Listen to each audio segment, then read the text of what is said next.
thanking everyone for coming, because it's a big deal to me to know that as people are moving back into public space, that we're one of the places that people choose to engage in. And I want to thank you for that. It has been strange, particularly having the kinds of conversations that we have had over the course of the last year, to talk into what may be an empty void. You know, you never quite know how many people are out there. You never quite know who is nodding and agreeing with you, or who is just really like, really, these people are just crazy. All right. So I prefer this format decidedly. So for those of you who don't know me, my name is Andrea Douglas, and I'm the executive director here at the Jefferson School African American Heritage Center, and curator, along with my friend Deloris Thomas, of the exhibition that is in the gallery that we are going to be talking about today. And I want to first say that this is our first quilt show. We do 4 exhibitions a year, generally speaking, of specifically of the work of African American artists, and if not of African American artists, of artists who are describing the African American experience in some way. When we first opened this gallery, this was something that was unique in Charlottesville.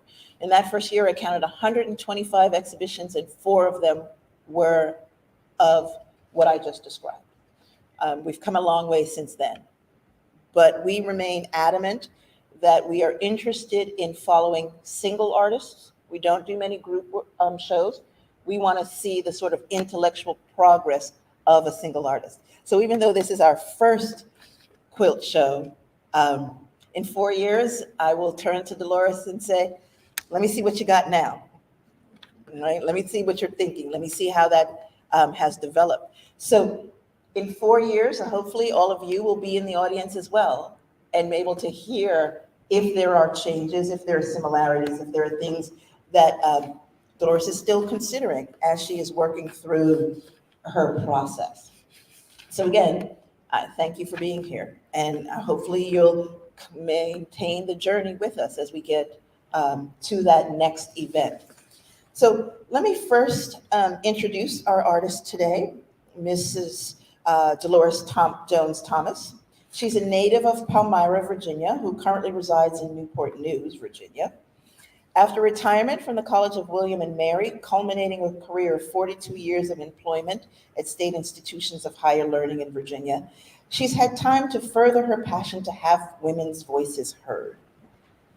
Armed with a degree in women's studies from George Mason University, her work on the board of Black Women United for Action, and as president of the Dulles section of the National Council of Negro Women, Ms. Thomas has never wavered.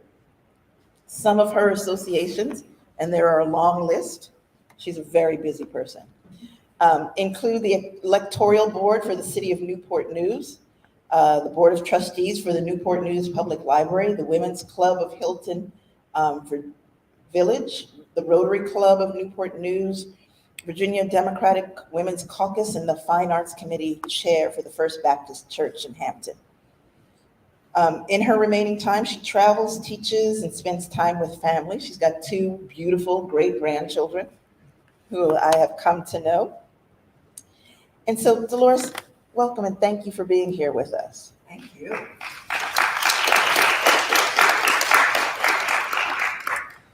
So, in all of this that I've just described, how do you have time to make a quilt? Making a quilt is the opportunity for me to show my creative side. So I enjoy the process and putting the colors and the patterns together and taking someone else's pattern and making it my own.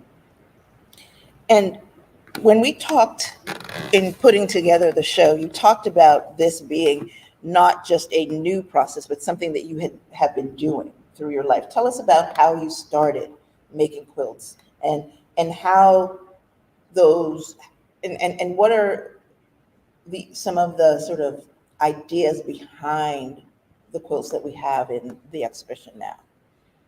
Well, I started sewing as early as 9 years old. And I watched my mother quilt, and I often helped her turn the quilt on the dining room table. So I've sewn for a long time, but I decided that when I retired, I had time, and I decided to take a class to get all the basics for quilting. And then I started doing my own creations. So the basics for getting into and deciding to make a quilt, I'm motivated by a number of things. If someone is having a baby, if there's a wedding, I've done quilts for people who are battling cancer, comfort quilts. So those things motivate me to, pull out the books and look online and find patterns and try something new and different. But I read in those quilts something a little bit more than the function that you're describing, right? Mm-hmm. I read in those quilts, a kind of experimentation and a kind of thinking of them not solely as a comfort quilt, right? A comfort quilt may or may not be something, you throw it on your lap, it's a blanket. So I'm wondering, when you're thinking about even that comfort quilt or that baby quilt, child's gonna drool on that, right?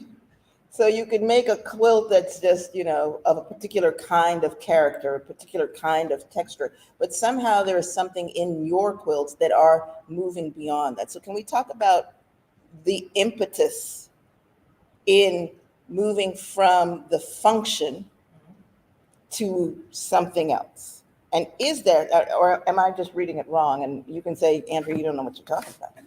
No, you're reading it correctly. I always think about the purpose for the quilt, because that determines what kind of fabrics, what kind of stitching you do, something that's going to be used rigorously. Sometimes I ask, what's the favorite color? If it's a baby, you want those kinds of childlike figures in the quilt. So you go from color and then patterns. And sometimes people tell you they have a favorite pattern. Because I had a specific request for a double wedding ring quilt. I don't want to make another one of those. But you think about what the individual is asking for or what you want to see presented. I also look at color, and I don't like the dull browns and so forth. I like vibrant colors that show, and I like bling. I like to add sparkles and ribbons and buttons and things to enhance a quilt. So the purpose can set the tone for what kind of piece I'm going to make. Mm-hmm. Mm-hmm. So, and when you were a child, what kind of quilts were you making with your mother? What did her quilts look like? How could you describe those? Mom's quilts were made from what she had on hand. I have a quilt she made for me about 20, 30 years ago. And the pattern, she told me the pattern was Path to the White House. But when you look at her quilt, you really can't see a pathway. But the patterns that she used were done with whatever fabric she had on hand. So if it was a repeating square and it ended up next to another repeating square, she didn't necessarily change the fabric. She just used whatever piece she had. Mm-hmm. I reproduced that pattern, made the repeating squares a different color so you can actually see the steps in it when you look at the quilt. Mm-hmm. Mm-hmm. So you're making quilts based on a kind of color choice. So let's talk about that. You say you like bling, you like bright colors. one of your children likes to talk about your use of this green Oh, that is not part of of nature. nature? She likes to say that it is an unnatural green, Yes. and she'll know. tell anybody who will listen that it is an unnatural green. Yes. Yeah. So let's talk about that for a minute. That basic palette, because for me, in looking at that, I see a palette. I feel as if that material that you're working with is not just a piece of fabric, but there is a color in it, or there are colors in it. So if you were going to mix a color, somehow you've been able to do those kinds of things. So tell me what your palette is. They're bright colors, but what's your palette? I have favorites that I tend to gravitate to, the brilliant pinks and the blues and the reds, the really colorful blues and greens. But the green that's unnatural in nature that my child keeps telling me is one of my favorites. And I make use of the color wheel. So you can look on the color wheel and you can either pick 2 or 3 colors that you can combine. And colors you never think about putting together. Using that color wheel, it tells you it will go together. And one of the techniques is to lay out the colors that are going to be in the quilt and do a trial of laying them on the table, looking at them to see what the color combination is, and if it's something you can bear to look at, because you're going to work with these colors and patterns for 20 to 30 hours. So it has to be something that's pleasing to your eye. Mm-hmm, mm-hmm. And so you're mapping out color relationships, but do you map out a whole quilt? Do you draw it out? Do you sketch it out? How do you create beyond those sort of color, that process? Certainly there's a pattern that you're replicating, but I guess the question I'm asking is, tell me your process. Okay, so Why make this complicated, right? Tell me your process. Basic patchwork quilts. Quilters know a 9-patch, a 12-patch, a 16-patch, half square triangles, flying geese. All those are basic patchwork patterns. So you typically start with a square. And if I was going to do a 9-patch, which is something that people use a lot of, a 9-patch could end up with 2 or 3 colors in it. So you make that square becomes a row, and then the quilt top is the rows put together to make a whole quilt. Mm-hmm. Mm-hmm. And so the decisions that you're making are both aesthetic, but they're also structural, Yes, right? And so you're creating a composition across that, yes. right? Is it a composition that you've already mapped out, or is it unfolding as you're looking at it? How are we sort of like getting to that place, right? If I'm using a pattern that I've downloaded or one that I'm taking and enlarging or, playing around with myself, it's a pattern that's already mapped out. Mm-hmm. But I can take that pattern, add borders to it, do some special trimming, add a flange to the border to enhance it. But that's a basic patchwork quilt. Mm-hmm. But if it's something that I'm creating, then I have to sit and draw it out and see where I'm going to put the colors and where I'm going to have square triangles, or if it's going to be scrappy, if it's going to be a string scrappy quilt. So I can use up all those pieces in my stash. And so scrappy refers to remnants then. And leftover pieces from other quilts. Okay. How long have you been quilting? Actually, I have been quilting for 9 years. Okay. So after retirement, I started doing it full time. Mm-hmm. And I think this week, I completed piece number 105. So I started numbering my pieces as I did them. I keep a spreadsheet of each piece that I do so I can go back and look at it. So it includes the size, a sentence or two on the background of the piece, the size, and the hours that I invest in making a quilt. So I can go back and look at 106, whatever I said, 6 pieces that I've done. And in that time, you've also started to teach quilting. And what was the impetus for that? The dear person that I took my first quilting class from had a medical emergency in her family. And she said, I'm not going to be able to teach anymore, but you can teach my class. And I said, really? She said, oh, yes, you can do it. So I started teaching her class because she was going to be out for a while. And I continued to teach classes with the Lifelong Learning Program at Hampton University. And did that move to teaching in your mind? You know, at what point in that 9 years did you begin to teach? Let's see, I think I've been teaching 4 or 5 years. 4 or 5 years? Yeah. So midpoint, Yes. right? Yeah.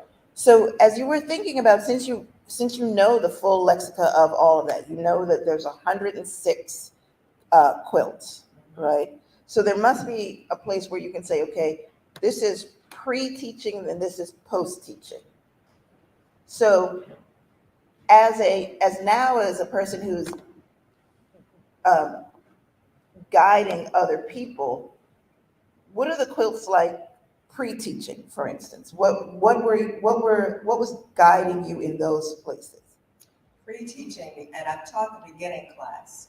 So the beginning class gives you some history, it gives you basic quilting, cutting, using the rulers and so forth, and learning to sew that 1/4 inch seam. Anyone who has sewn before, we were always taught all seam allowances were 5/8 of an inch. So when you move to quilting, it is an adjustment. You have to go to this tiny little 1/4 inch seam. So that's an adjustment. Teaching people how to read a pattern, to sew in rows. Those are all the basic kinds of things you do. So now I'm looking for patterns that are challenging, patterns that always teach a new technique. So those are the things that motivate me today. Okay. So tell me what a challenging pattern looks like then. There is a nested spiral in the exhibit. That was a challenging quilt. If you think you don't need geometry, yes, you do. So it was a lot of geometry, drawing things on paper and cutting and sewing tiny little triangles together to make that quilt top. That's actually one of my favorite objects in the exhibition, because I think there's a lot going on in that one quilt. There is, as you're creating, just to describe it, it's the one that when you walk in all the way across on the left, I should have pictures, but you can go and look. Yeah. It's the one with all the roses. The red and with the unnatural green color in there. Exactly. And, you know, one of the things that strikes me about your quilts is that you have to look at them, right? You have to look at them in the same way that you look at paintings. You have to go up to them and you have to see them, because in this one quilt in particular, yes, you need to know geometry, but there's a way also that you're doing something with the relationships. There's a piece of fabric in there that is green, but then it leads into a lovely little orange gesture, right? That you've maintained that lovely orange gesture around that circular space. It feels not deliberate. in some ways. It's not. Okay, so explain it to me. So when I was doing that, um, I knew I had this red fabric with the beautiful roses, flowers in it. And I knew I wanted to fussy cut to find the flower and put it in the middle. But I had to pick colors that would enhance that to kind of frame it. So it ended up being golds and a goldish green that surrounded the fussy cutting. And then the black, which is the background, allowed the center to pop. So you would see it as opposed to the background. And then there's some stitching that occurs as well, right? So tell me about all of that, because this is really a very intricate quilt. So when you get another chance to look at it, you should go back in and really sort of stare at it a while. There are a couple of terms in stitching or techniques in stitching. There's straight stitching, there's stitching in the ditch, which means you go right down the center of that seam. And then there's free motion quilting. Free motion quilting means you drop the feed dogs on the sewing machine and you become the feed dog. You move the fabric to whatever design or just freely moving the fabric to put the thread in to enhance the quilt top. A lot of free motion quilting techniques are something that you practice, you draw and you practice, so it becomes muscle memory. And you know when you sit down at the machine and you want to draw that star, and you've done it at least 50 times, so when you start, you can just automatically do it. It's just like learning how to write script. Yeah.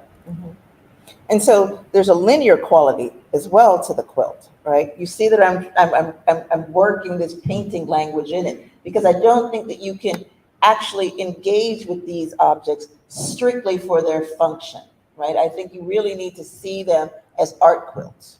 And that's how I've described them, because I believe that in terms of the sort of dexterity of the line that you're even creating with this free motion, there's a play across it. Some of it is a fast line, some of it is a slow line. And I think that all enhances. But let's also talk about the back of your quilts, because this is not just about the front of the quilt. There is also the back of the quilt that is equally, I believe, important to this construction. Typically, quilters don't necessarily include the decision on what the back is going to look like when they're starting to make their top. Most of the time I wait until the top has been put together, and then I'll think about what's going to be on the back. I try to color coordinate the back with what's happening on the front, so it's kind of in the same family. I can say that's what I do now. Early on, I was not doing that much, giving that much attention to the backs, because, well, I just was backing a quilt. But now I appreciate the back, and one of the things that allows the back to be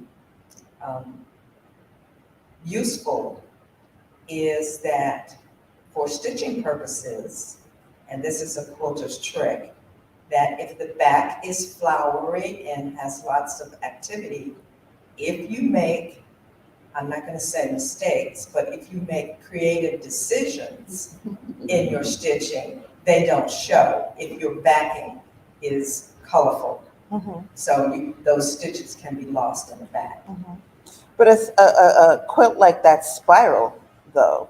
Yes. Given that, you know, what's happening on the front, there's something then that happens on the back as well, right? Because that's where your line starts to show up. Yes. That's where your form starts to show up. Yes. And I think that gives that particular quilt at least, a kind of double a dual space, I think, right? You could flip that over and say, okay, this is yet another image. Yes, you could, very easily. And I think I stitched it, it's a companion piece of fabric that I had purchased at the same time, so it easily matched. It's a busy back, but you can see the stitching. And if you turned it over and you just wanted to use the back side, you would see the lines of the stitching and it would create an image. Yeah.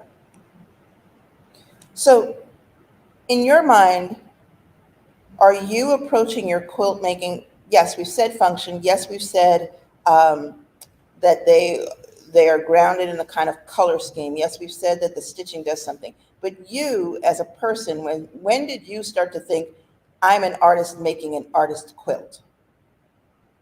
That's something probably very recent. I try and take classes to enhance my skill. So and picking something that's challenging, then I'm thinking that I can take that class that I've taken, enhance it, make it my own, and express my personality. So the quilt that's on the far wall with the buttons and the lace and all of the other sort of The bling, right? Yeah. How early in is that quilt? That was one of my early quilts. So that one I think was done maybe 6 years ago. Okay. And that was basically my design. Okay. I did not follow anyone's pattern. So when you say recent, is recent like last year or is recent 6 years ago? Because when you look at that quilt is it's massive in the workmanship. It's really sort of, between the lace, but even the bordering, that Piano keys. piano key bordering. Yeah. So what's recently for you? Is that recently, or is it more like the one that's right next to it, which was just finished just a couple weeks ago? That's the most recent, yes. Yeah. And that was not necessarily a new technique. I wanted to make use of things that were in my stash. And I found this pattern online, so I thought this is an ideal time to clean out some of the stash. And I was able to put together the jewel tones because I wanted the brilliant colors. Right. So, but I think though, as we start to look at the two of them together, that's, when you hang a show, you're thinking about a whole lot of things, right? What goes together, what doesn't go together, what's the right space that doesn't go to the right space. But the reality of putting one early quilt next to a late quilt for me was something that just happened, right? But in that happening, the degree to which the early quilt is so amplified next to a later quilt that has a similar kind of amplification, but doesn't have as much embellishment as the other. Seems to say that this notion of art making that I just asked you about is somewhere between that moment where you begin to teach. Because if you're going to go chronologically, there is a place where the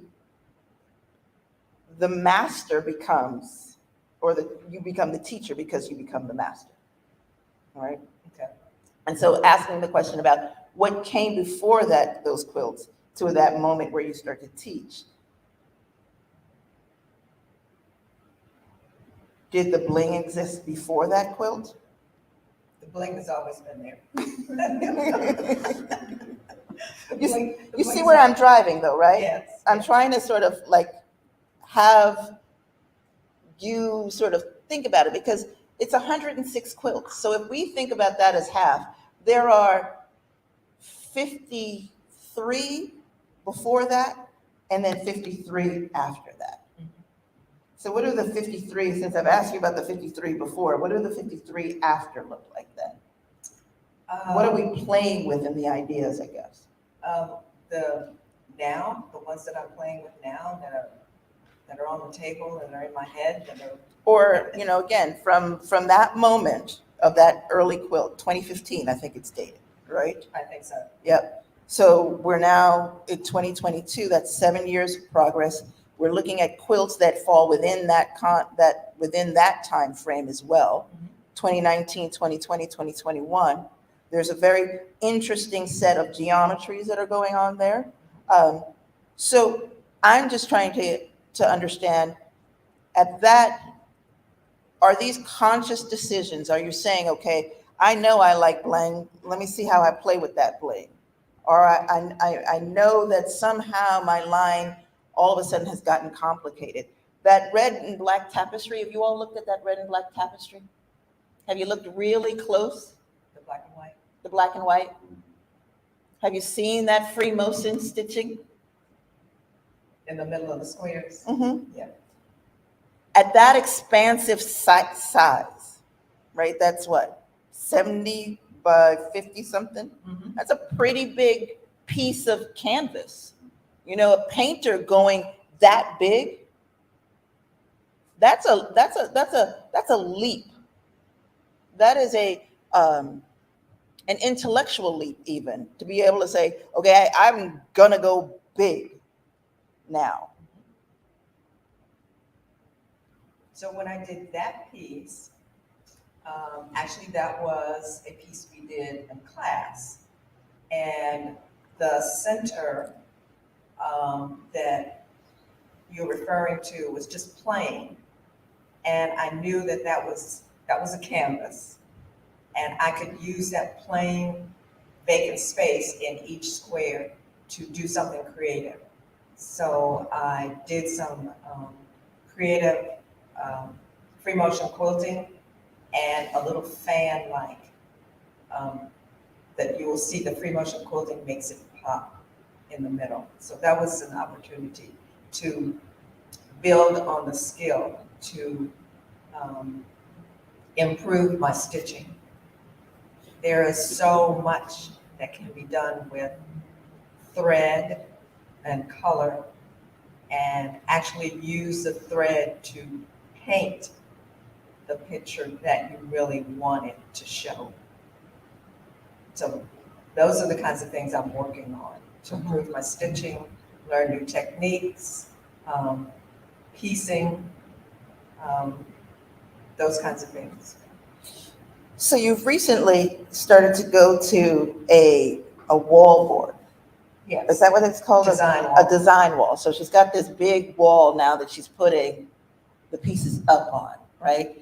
Does that mean you need to go bigger? Are you trying to go bigger?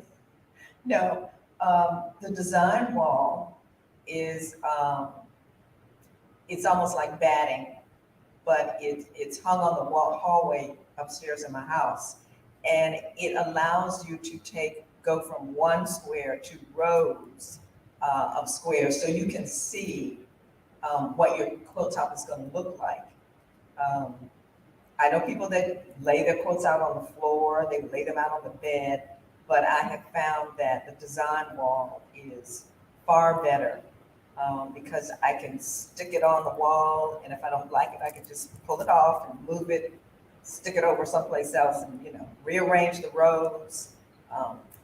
So it was a good investment, and I use it all the time. Mm-hmm. Actually, there's a new quilt hanging on it now. It has a couple rows. Mm-hmm. Mm-hmm. And it's a motivation because every time I go in the sewing room, it's like I need to go back and make another row. So how, like the quilt, like the red, black, and tapestry one, right? How long does a quilt like that is so intricate, how long does that take you? You said something like 20 to 30 hours, but what's for a quilt of that size, how long are you working on it from the moment of sort of conception to, because you say it's a teaching pattern at one point, right? Yes. So that was probably 20, 25 hours. Mm-hmm. And on average, how long does it take generally? Most quilts, depending on the size, They could go from anywhere from 20 to 40 hours. Mhm.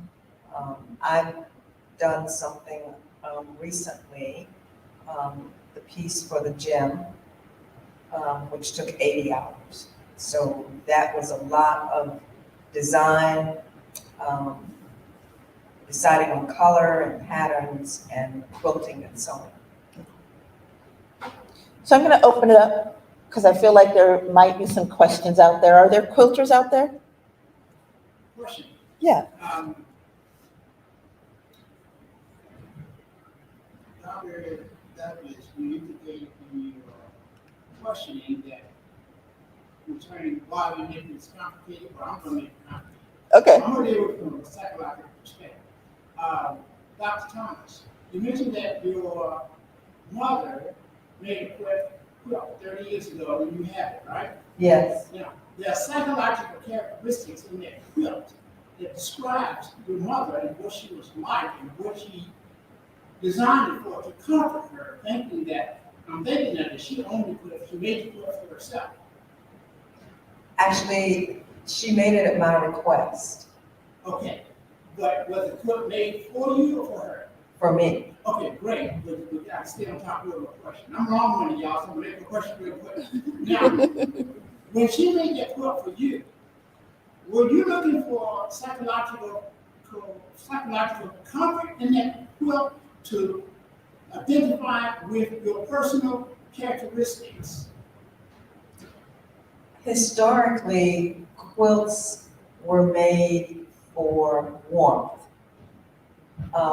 Today, they have many meanings. They can be warmth, they can be art, and so forth. At the time, when I made the request to her, it was to have a quilt for my bed. So it was for comfort.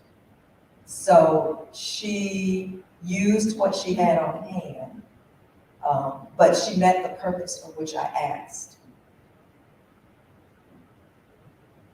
So I have the quilt. It is at the point now that it needs some repair work.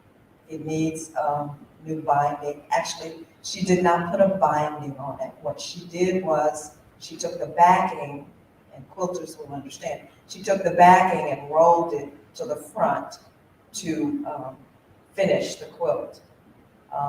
Typically today, there's lots of binding, and you'll see the quilts in there have binding on them. Did you choose the colors?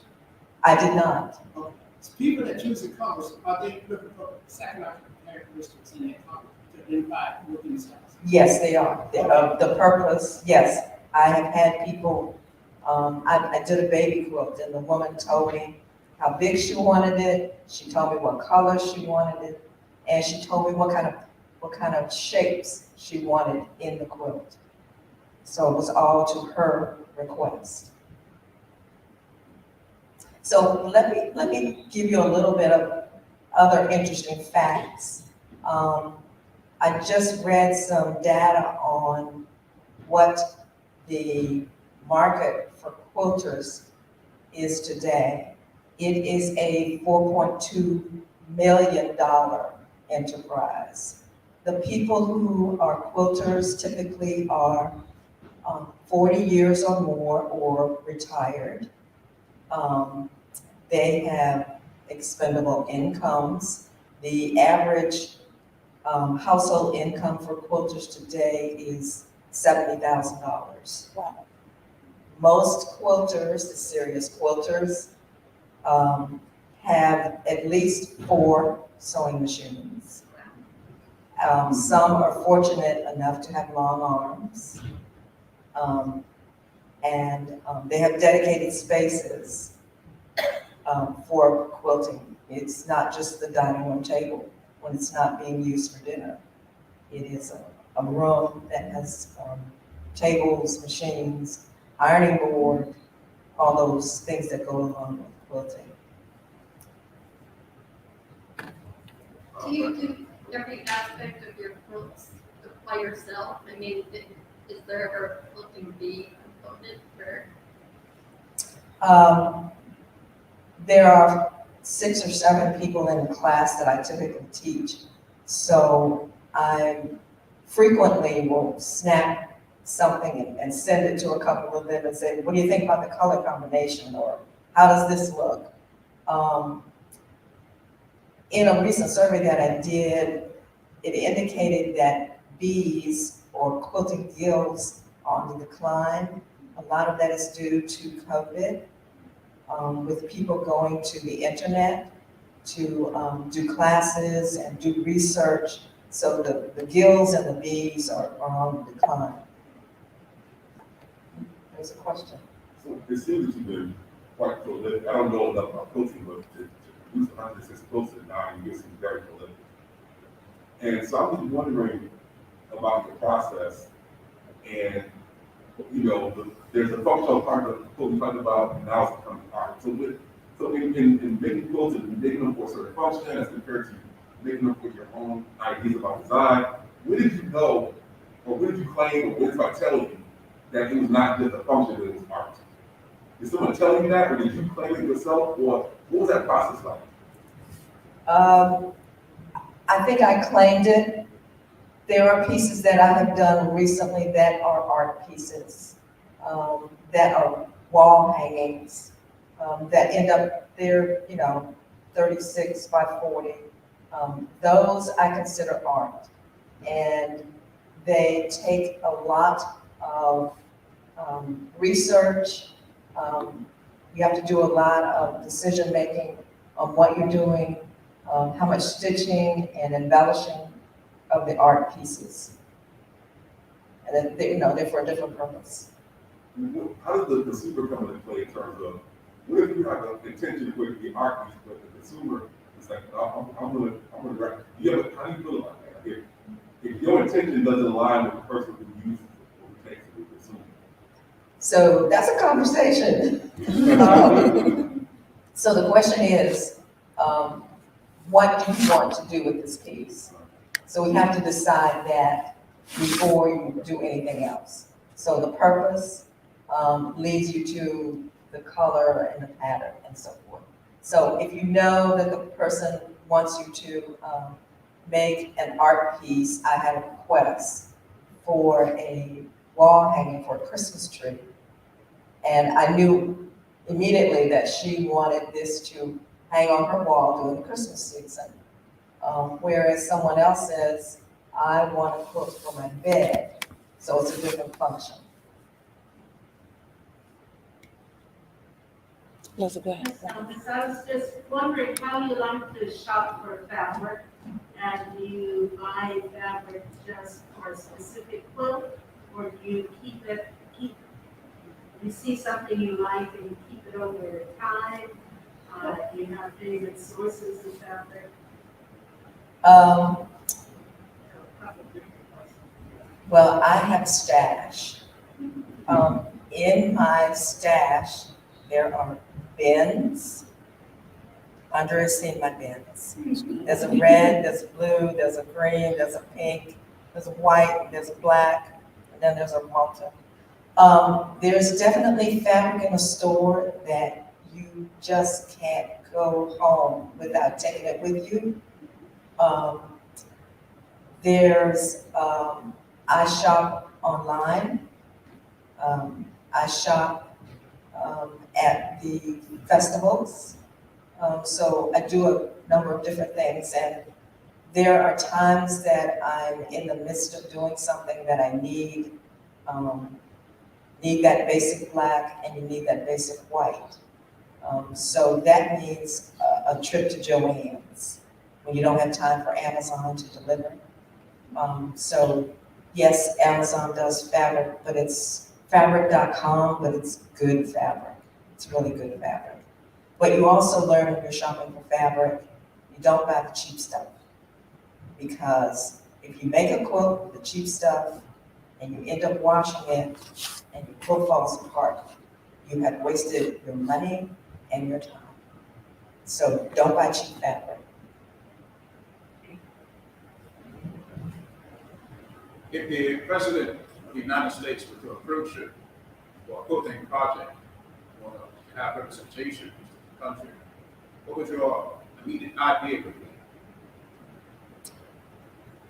Given some things I've watched on TV recently, the bald eagle would come to mind. I could see that in the center.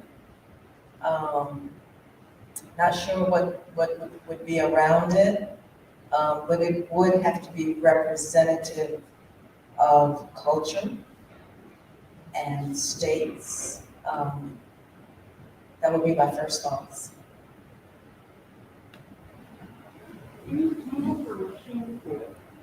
I machine quilt. Always? Always. I used to do a lot of hand stitching, putting the bindings on, but I reversed the process, so most of the bindings are stitched. And if it's a quilt that I know is going to get lots of heavy wear, I always try and stitch on the machine. You talked about the kind of conversation of the different colors and shapes in the fabric and each individual piece of the blocks and everything.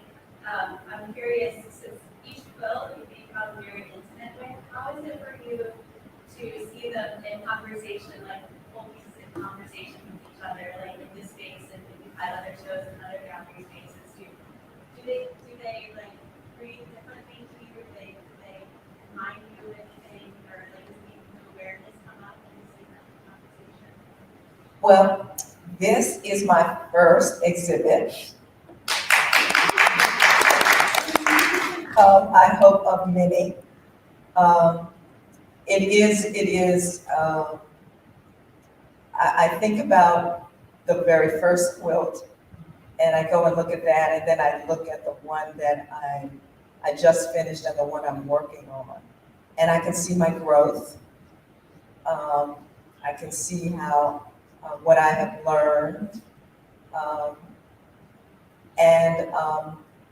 The pieces also show occasions that have occurred around the quilts, because the wonderful chain, the lucky chain, that's a scrappy quilt. So the green, the unnatural color, was bought when we came back from a cruise. So I went to a quilt shop. So that's the other thing I like to do, is go to quilt shops where we travel. So that green was bought in Florida.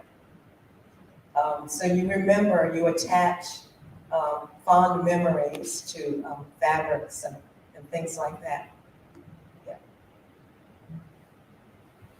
That's something we didn't address, right? Because these are, for you, memories, right? But I want to turn that a little bit too, because you mentioned research a lot, Yes. right? So here you are in that space of memory, but you're also talking about research. So tell me about what that research means. What are you researching, first of all? I've taught a class on Underground Railroad squares. I taught it 2 times, and the first time we did the basic squares that you've heard about so many times. You know, the Jacob's Ladder, the bear claw, you've heard the North Star, those kinds of squares. But the second time when I taught the class, I focused on making some squares that are not readily known. So I did some research. I picked up a book when I was traveling in Cincinnati on slavery quilts. The book that you're probably familiar with, Hidden in Plain View.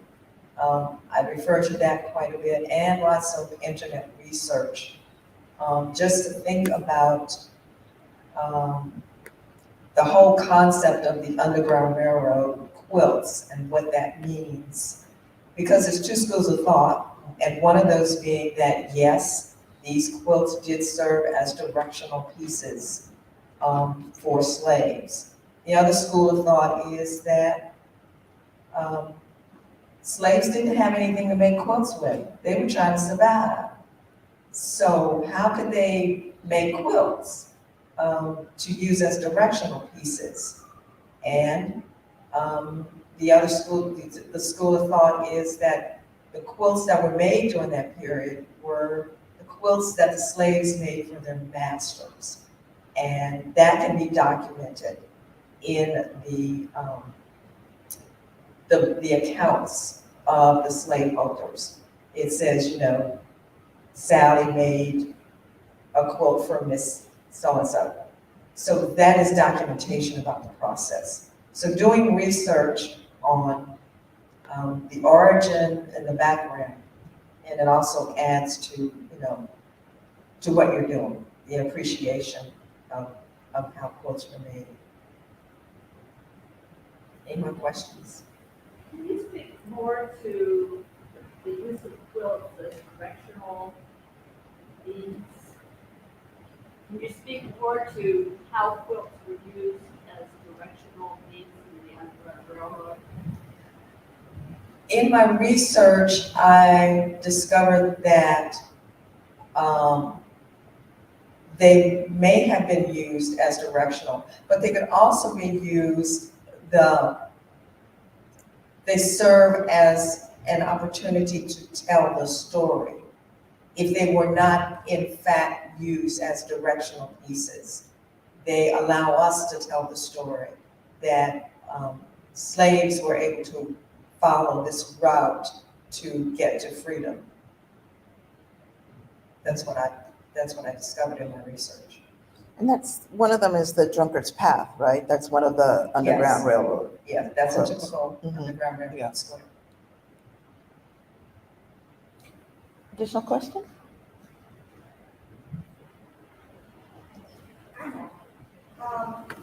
My family, I'm here because we're getting to put together, from the members of my group that work in Louisiana. But everybody's sending back and they're like to make a quilt. I'm not gonna make a quilt, someone else is gonna make a quilt. But when I first quilter, I was just taking a basic squares because I know nothing about quilting. The quilter led me to, she asked me so many questions that she led me to make this quilt much more meaningful than I had ever imagined. And now, that what's going to be represented is the community I grew up in, the World High School we lived in, and all the families came out to live with the church every And you know, she wanted me to bring pieces of wedding gowns and things like that. And so this quilt has grown from being something that I could see in maybe Walmart to something that's going to be extremely beautiful based on a lot of conversations we've had. Now, there are going to be old pieces of fabric and new pieces of fabric in this book.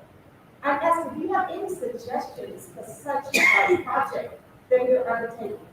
With this memory quilt is right under the quilting, you will have pieces 107 years old.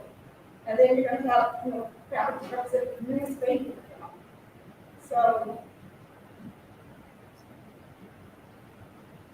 The quilt is not going to be used for that purpose. It's going to be used as a piece of art. yes. I was faced with something not directly what you were saying. So let me tell you what I did. The family has a family reunion and they have done so for over 40 years. And I thought one year it would be nice, because every year they do a t-shirt, to make a quilt for the reunion, and it would be raffled and it would have the t-shirts in it. Well, no one wanted to give up their t-shirts. So I said, send me a photograph. So I took the photographs and made the squares. The photographs ended up being the centers of the squares that represented each meeting of the reunion. So you may have to incorporate some pictures if the fabric pieces that you're going to use are too fragile. They sound branded, others are nice pieces, like it was a beautiful dress that you know I'm wearing outdated. And so they're in pretty shape, some of the fabrics may be cheap, I'm not sure. But we're not going to use exactly until they're in the process. It's going to be for this one. Yeah, some of the fabrics may not allow you to do much stitching with them as well. So there are some techniques. You can do some fusing, some things like that, and some stitching. You can applique some pieces that will allow you to use. A lot of pieces, you know, I was in my about? Yeah, so you're gonna be doing lots of embellishing. Do you have any ideas of what to avoid or?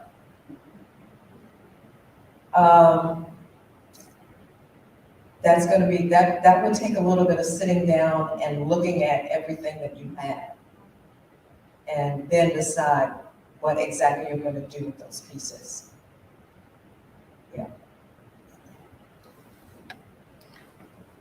She said, my question, clear to me, because it sort of describes characteristics of the purpose to make it work from a psychological perspective. She helped me out. So I think we've come to the end of our time. I hope you'll stay and take a look at the quilts one more time now that we've had this conversation. Thank you for spending your afternoon. The exhibition is here through early June, so you'll have some time to visit with it. For me, that's always the joy, to be able to go in on more than one occasion to look. So Deloris, thanks so much. I appreciate you. Thank you.